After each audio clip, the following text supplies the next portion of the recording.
better lighting, both natural and artificial. Today, as promised, I'm going to be doing a haul, and I'm also going to be talking. I'm actually going to grab my phone because I've been thinking about some stuff. Well, not stuff. I've been thinking about consumerism, American consumerism, and just the future of society, and how we shop, how we buy clothes, and not only what changes are going to happen, but why they're happening, and just everything related. So to use everything that you see here, everything you're going to see today is glue. Things from glowmode. I like glowmode a lot because essentially anything that like Lululemon, Aloe, or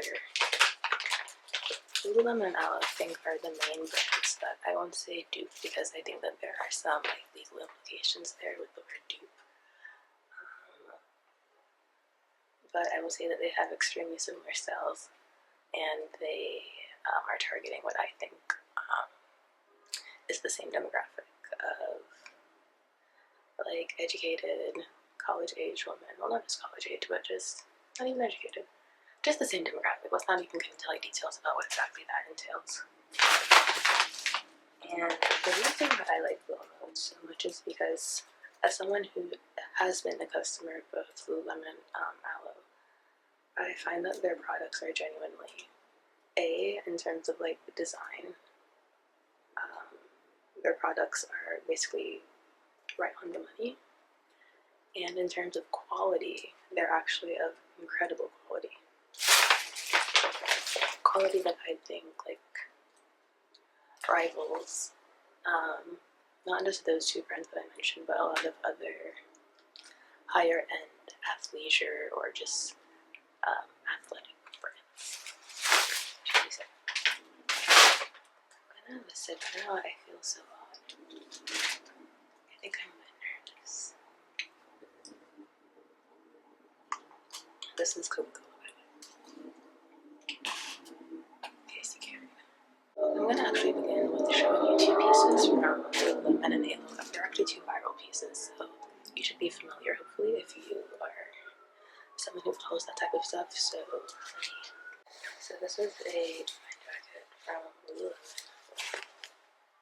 It is a size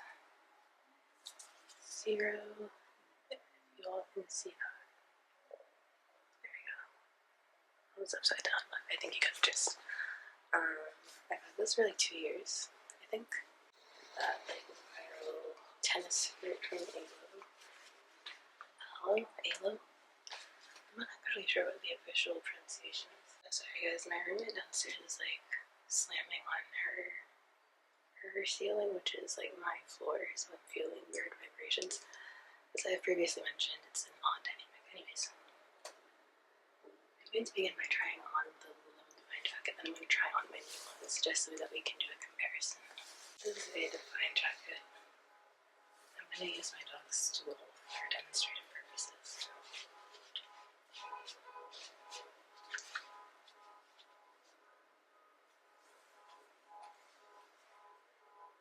So this is this one. This is with cream with a gold slipper.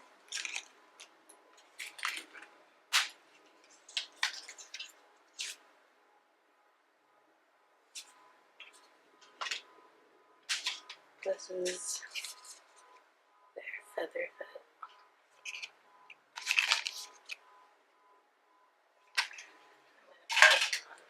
I haven't actually tried anything on, so I have no idea if it even looks good. Okay. I quite like this.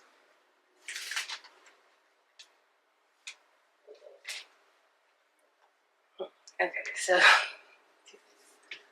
let me give you the full 360 as well.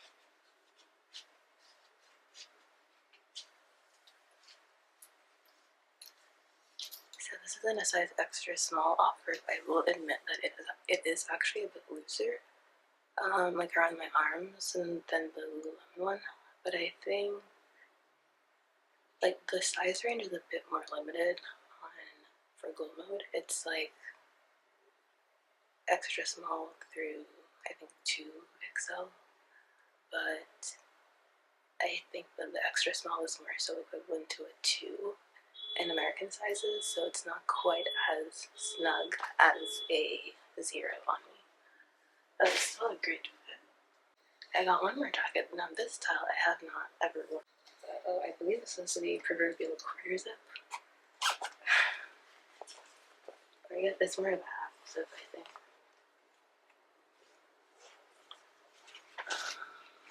Let me try this one. Wait, whoa.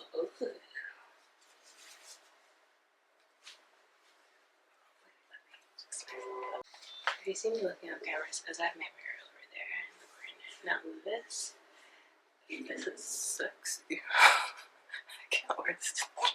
Okay, let's see if it. Okay, this is like a bit more appropriate now. Let me do a 360 for you guys.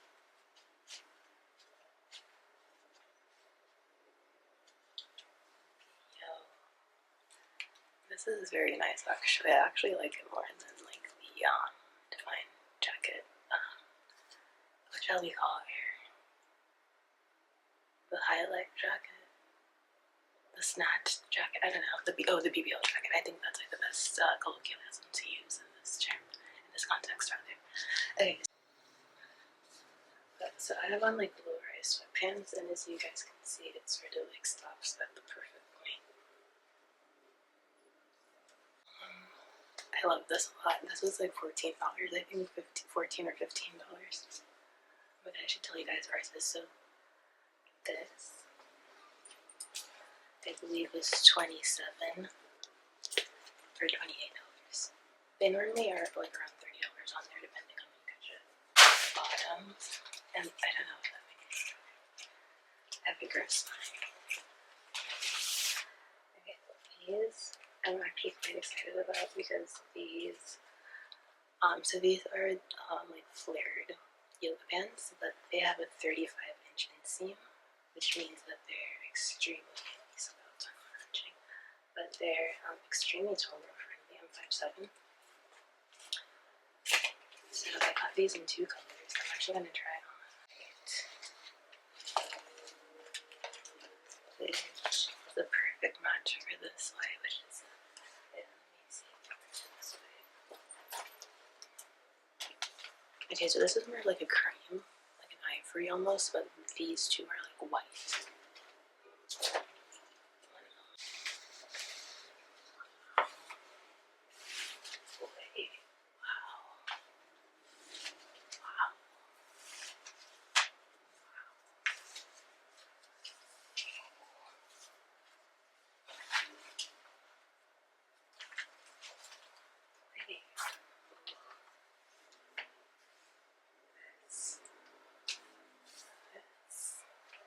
These are like the best yoga pants I've ever worn.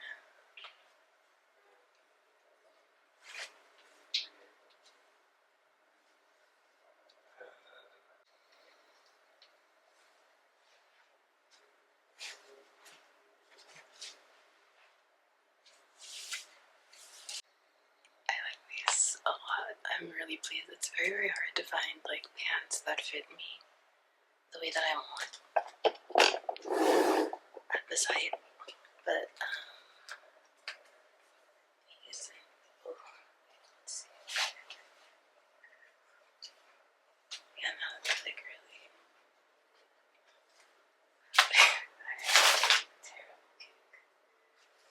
I don't even know if that was straight, but whatever. You know the gist. And they fit me like a glove, like, and they're like insulated on the inside. They're very matching black pair, so I'll put that on as well.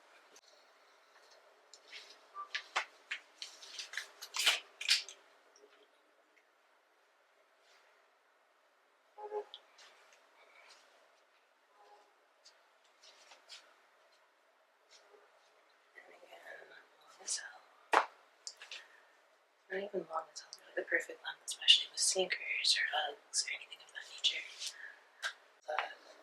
For basically the price of 1 or 2 items at a store like Lululemon or Aloe, you can get 3 times as many items, maybe 4 times depending on your taste and depending on what you're going for the exact same amount of money via virtually like identical interfaces. And when I say that, I mean it's just as easy to purchase something from Shein as it is to purchase something from Lululemon. Purely from the perspective of logic, right? If you can get items of comparable quality for a significantly lesser MSRP, then does it actually make any sense to spend almost 4 times, 3, sometimes 4 times as much money on pretty identical items that perform just as well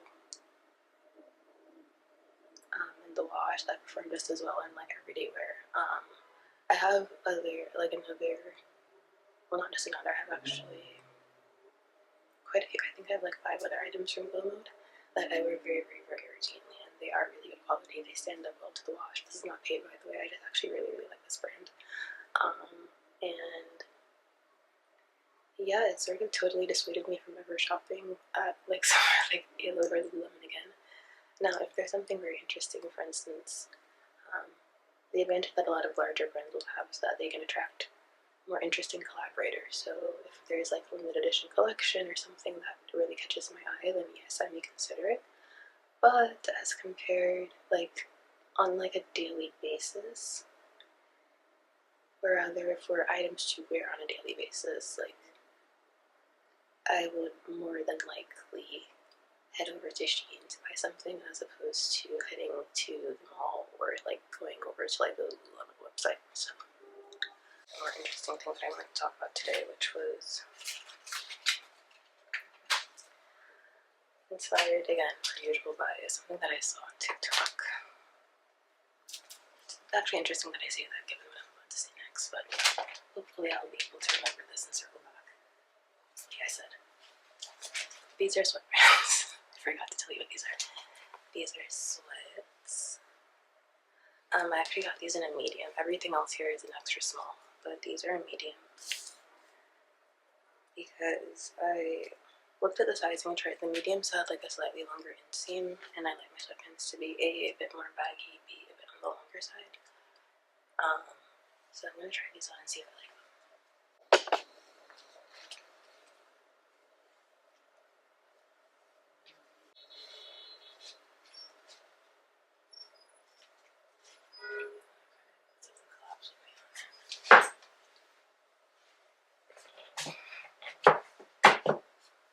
Should really stop doing that. Those are actually my dog's stairs, believe it or not. I don't know why I keep using them as like an extension of my dressing room, I guess. But yes, the larger point was about like the death of monoculture. I'm gonna bore you with an incredibly long spiel because this is really in reference to like a very specific thing, and this thing being the algorithm. Really, I think that's the easiest way to sort of summarize everything. Essentially, everyone has a niche, and people are able to sort of become a bit too niche. There's a time when the bulk of the country sort of watch the same programming, like watch the same sitcoms, the same comedies at the same time, like in the way that like when the Super Bowl comes on, like most people who own a TV, let's say, are tuned in, or even if you don't own a TV, I think most people are at least vaguely aware of the fact that Super Bowl is coming up. It's a group event. It's something that is like a cultural touchstone. With the rise of like personal devices, and then social media, and personalized social media, personalized news feeds, or For You pages, or home pages that are dictated by an algorithm. People see things that are almost too on the nose in terms of being in the realm of what they would be interested in, and as such, there's a death of the monoculture where we have like a handful of media, be it movies, TV, radio shows, music, that the bulk of the population listens to, and so that sort of becomes a thread that weaves itself through the people, and therefore the culture of the people. Oh my god, I'm so out of breath. So like with the death of monoculture, I'm not gonna say if it's good or bad, but actually I'm gonna say I think that it is overall a bad thing because it's going to lead to a lot of social, not going to lead to, I think it's already led to a lot of social fragmentation because everyone is able to be so different from one another. But like a sort of a trade-off of living in like a civilized society and having civilized society, I hope I said that right the first time. One of the trade-offs of like living in a civilized society and having a functional government and being a part of a nation, being a part of the populace, is that I personally think that you do have a certain obligation to sort of, you know, get along or foster some sense of togetherness, some sense of shared culture. But people's ability to sit on basically any internet-enabled device,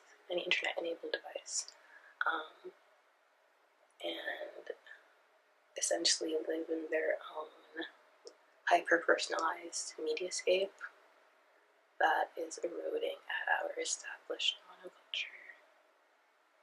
And as time goes on, it's only going to get worse, you know, like, even think about it now. With kids, like, let's say you have a kid, right, like, I don't know if kids are still like, getting up and watching Saturday morning cartoons, even something like that, like, it might be Saturday morning cartoons, but on Netflix, so you can watch anything you want, like, it's not like a system wherein there's one centralized, like, media house who's disseminating the same information to sort of the same demographic at the same time, over and over and over again, and sort of building up that cultural portfolio, shall we say, that soft power. It's like you might have one child watching SpongeBob, one child watching anime, one child watching, I don't know, like, French cartoons, one child watching, like, Ni Hao Kai Lan, like, you might have 100 kids watching Bluey, like, it's just so much decentralization. It's a little insane.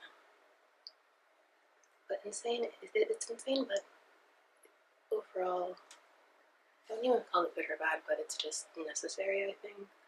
The only constant in life is change, and this is just another realm of our society that's changing, albeit incredibly rapidly and sort of at like a breakneck pace, and sort of with consequences that we haven't quite have, like, I don't think we have a firm grasp of it, but I have not even done like enough research into this to see what the general consensus is from this, if there is a general consensus at the moment. These are not like video essays are meant to be taken as like biblical facts or anything like that. I like to talk, and this is what's on my mind. This was a bit more coherent because the distractions from below are throwing me off a bit, but I'm trying to push through. Because this is something that I think is very relevant, and I think even like what I was previously referencing about like why someone would opt to purchase something from, like, let's say, let's just honestly like use the example of the Define jacket from Lulu versus like the BBL jacket from glowmode. One of the reasons why they may opt to do that is it's cultural. Like, if you see people who you like, people who might be people like in your actual like day-to-day living, like in your community, in your neighborhood, at school, at work, whatever, or if it's like people who, you know, like you're following on the internet, you may want to, like, you would still feel compelled to buy Lululemon because it's almost just the done thing. But like, I almost wonder if brands like Lululemon that I think are what I would describe as a cult brand with like a cult, like a very devoted following. Like, I know a lot of people. There's a girl I follow actually on TikTok. I think her name is like Jada Olivia, and she has like, I think she has to have like 25. I think she basically owns like every item in like the Lululemon catalog, like every single color jacket, every single color like legging, every single color like yoga pant, anything along those lines she has, right? But as the monoculture erodes, will brands like Lulu that have that cult following, will they see sort of a loosening of their grip on the culture? Or is it a situation where brands like Lulu that actually have been able to still sort of survive that shift from, I wouldn't call it analog to digital, it's not quite so, it's not quite such an old brand, but Lululemon is an establishment. I believe they're at least 20 years old, potentially about 25.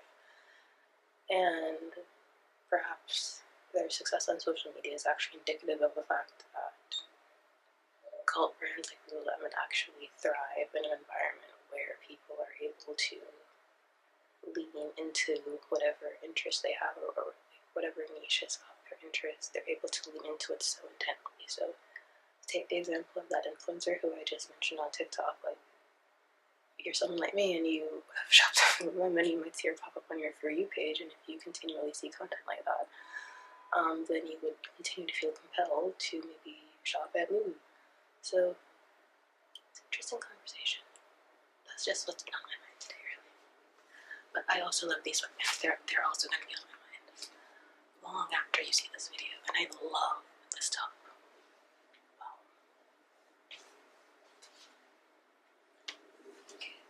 Perfect. Okay. These are leggings. These are also on the longer side. I got these because I honestly just don't have a pair of blue, like navy blue leggings. Well, I do, but they're my oldest pair, so they're sort of worn out by now. I've never tried leggings from this brand, so we'll see. But I have high hopes given my socks down because they're so long. I mentioned that I'm 5'7". These are like, show you better than I can tell you. You guys can see they're like bagging. But these are also extremely soft. I can tell you off rip, these are my softest leggings. That being said, I don't own any leggings. These are my softest leggings by far, but that being said, I don't like owning any leggings from like a very, very high-end sports brand like a Lululemon or a Halo. My favorite leggings are actually from Nike. These are on par with my Nike leggings. Honestly, they're softer, can't lie to you. And let me see. I'm not really seeing any panty lines either, which is good. Like when the material is like thick enough and compresses you enough, it really reduces the appearance of panty lines. So that's something that I look for in leggings, and these have that. I wear a hat when I work out basically every time. It helps me focus. And I sweat from my forehead, and it like sort of like having that, but it helps to keep a lot of that out of my face. So wait, let me. I have a bun in my head, so I'm trying to put this. Okay, perfect. It's a good old-fashioned hat.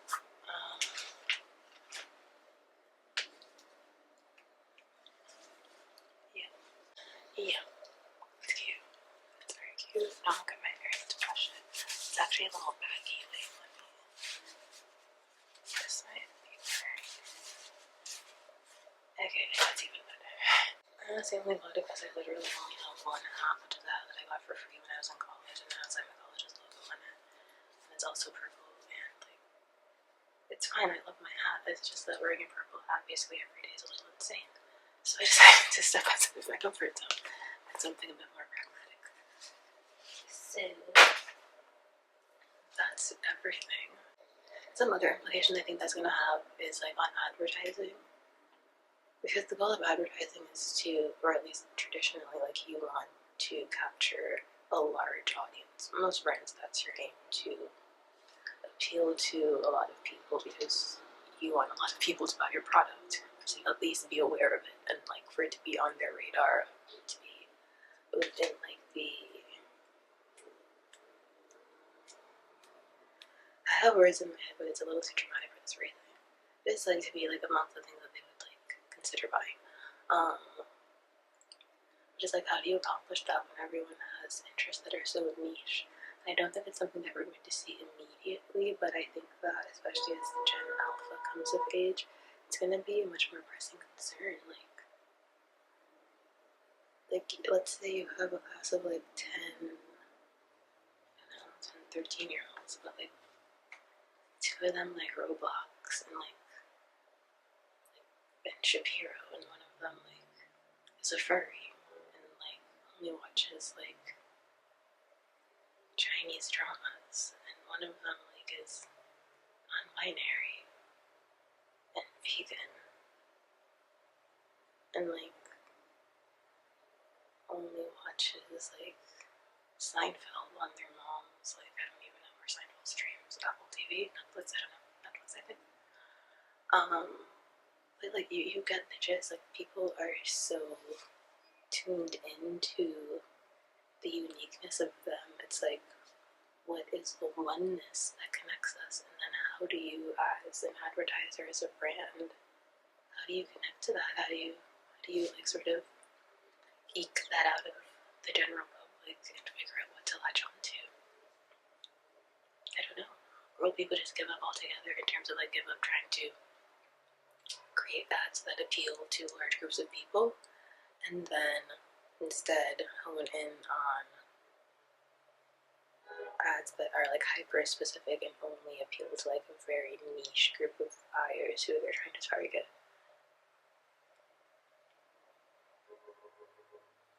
There's a lot to consider with that, you know? And then like even going back to what I said, like something that I find both thrilling but also concerning is that like something that I saw on TikTok was a woman, as you can tell I'm on TikTok a lot. Like TikTok is how I connect. TikTok is, I mean, perhaps TikTok is the great oneness that connects us all, who knows. But I saw a woman, she was renting her home in Texas, and essentially she went to Restoration Hardware. She saw pieces that she liked. She reached out to a furniture company based in China and essentially got everything custom made in China, oftentimes with better material. And even with custom made items, made to order items, and shipping, freight shipping from China to Texas, it was still cheaper than if she had simply gone to Restoration Hardware. So like that's an example where, like obviously I know that's obviously not going to be the most commonplace option for most people, given that it is logistically just a lot more difficult than just ordering something and calling it a day. But I do think that for the type of buyer that like a brand like Restoration Hardware attracts or is seeking to attract, it actually isn't out of reach because they have the resources, I think, to make possible. They have the time to travel to China. I know that that woman on TikTok, she did travel to China like once or twice just to see everything in person as the process was ongoing. So it just begs the question, well, what does that mean, you know? If people realize that it's cheaper to just order directly from China, then what does that mean for a lot of brands in the States who have, if we're being honest, made their bread and butter by upmarking white labeled items from China? And I'm not actually concerned for them because I don't like them. I think that anything you do, you should seek to do it well. And just bulk buying something in China, marking it up because of your like hoity-toity branding, that's not a sustainable strategy. It's a lucrative one for as long as you can like get it to run, but it's not very sustainable because there are some businesses who will be able to make it over that proverbial hump because they do genuinely create artisan items, unique items, items that are difficult to duplicate, items that are reflective of perhaps like generational expertise, like maybe you are a 5th generation bread baker, you're 7th generation soap maker, something like that, I don't know. And if you opted to continue on the business, like, you know, something within those veins, and you do genuinely have like knowledge passed down for hundreds of years that is unique and that does serve to help you deliver a better product to customers, then yes, I don't think, if anything, I think the brand like that would really thrive in the years to come, but I wonder about everyone else. Because I don't think that that is the reality of most brands. Even luxury brands are oftentimes just selling items at a gross gross upmark, so that they can make a very, very, very fat profit. But perhaps people are taking off their rose-colored glasses, or perhaps, you know, as these conversations become more common on social media, perhaps this is the new direction that people will explore. Honestly, even if it's not becoming more common on social media, it will be more common here.